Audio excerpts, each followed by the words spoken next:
Labas vakaras Lietuvos krepšinio istorijai. Labas vakaras TV3 televizijos žiūrovai atvykę į paskutinės draugiškas rungtynes prieš Europos krepšinio čempionatą. Kitą savaitę nuo trečiadienio žodžio draugiškas, žodžio kontrolinis jau nebus.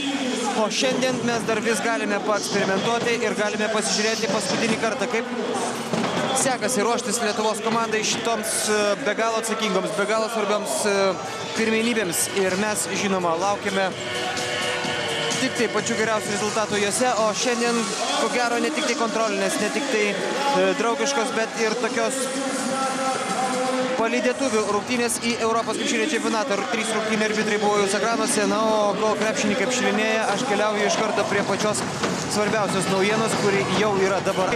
Iš 14 Lietuvos rinktinės krepšininkų lieka 13 jau prieš šios dienos rungtynės.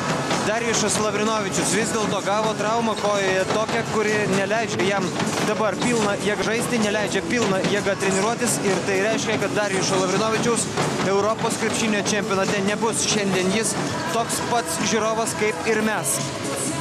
Taigi Kęstučio Kemzūros galvosūkis yra išrinkti vieną krepšininką iš tų likusių 13 ir pasakyti jam padėkos žodžius prieš Europos krepšinio čempionatą. Sunku pasakyti, ar tie žodžiai bus pasakyti šiandien iš karto po rungtynių, sunku pasakyti, ar tai bus iš karto paskelbta ir visai Lietuvai.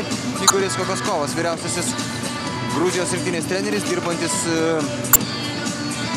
NBA, buvo jūsų ekranuose, o čia Lietuvos komandos startinis penketas. Mantas Kalnietis, Rimantas Kaukėnas, Simas Jasaitis, Paulius Jakūnas ir Robertas Jevtokas pradeda rungtynės šiandien nuo pirmųjų jų minučių. Na, grįžtant prie to 13-ko, kuris liko,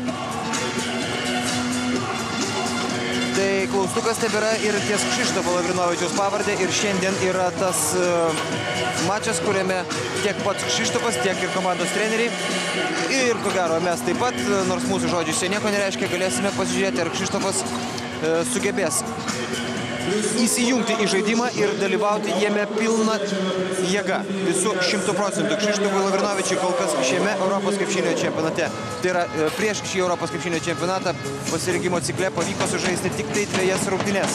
Mes pamename sėkmingą jo mačą prieš Ispaniją, 12 taškų, 4 pataikyti metimai iš 5, 2 taiklūs tolimi metimai. Ir aišku, jeigu Kšištofas Lavrinovičius galėtų žaisti taip ir padėti Lietuvos rinktiniai, jis yra be galo reikalingas. Bet ar jis galės, mes pamatysime, ir jis taip pat pamatys šį vakarą, dėl to, kad daugiau jau abejonėms ir klausimams tiesiog nebelieka laiko. Na,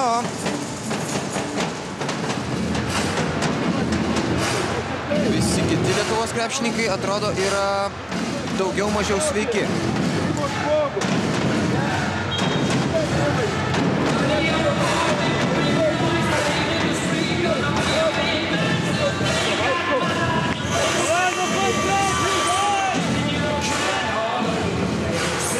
Labai reikia, jog Lietuvos komanda šiandien pajustų žaidimo skonį, pajustų gal net ir kraujo skonį, pajustų, kad gali, pajustų, kad sekasi ir kad pavyksta žaisti taip, kaip Lietuvos krepšininkai tikrai gali ir sugeba. Na, o Varžovas yra komanda, kurios ko gero nereikėtų labai nuvertinti, nors prieš rungtynes, žinoma, favorite yra laikoma Lietuvos rinktinė. Garsiausias gruzinų krepšininkas Zaza Pačiulija iš Atlantos Hawks komandos ką tik buvo jūsų ekranuose, jo numeris 7, taip pat rungtynės startinėme penkete pradeda mums neblogai pažįstamas Vladimiras Boiša, kuris rungtyniaudamas Liublianos Olimpijos komandoje yra buvęs Lietuvoje ir žaidęs prieš Kauno Žalgirį Eurolygos rungtynėse, taip pat Georgijus Cinzadzė iš Tarturo komandos, 11 numeris Manudžaras Marko Išvilis iš Kantų Benet komandos, tai yra Italijos aukščiausia lyga, ir Viktoras Sanikidze, taip pat Italijos aukščiausia lyga, praėjusią sezoną jis žaidė Bolonijos komandoje. Taigi Gruzijos ekipoje yra galbūt nemažai nepažįstamų ir nežinomų mums krepšininkų, bet taip pat yra žaidėjų, kurie žaidžia pačiu aukščiausiu lygiu. Ir šiandien gruzinai, žinoma, pasistengs pakovoti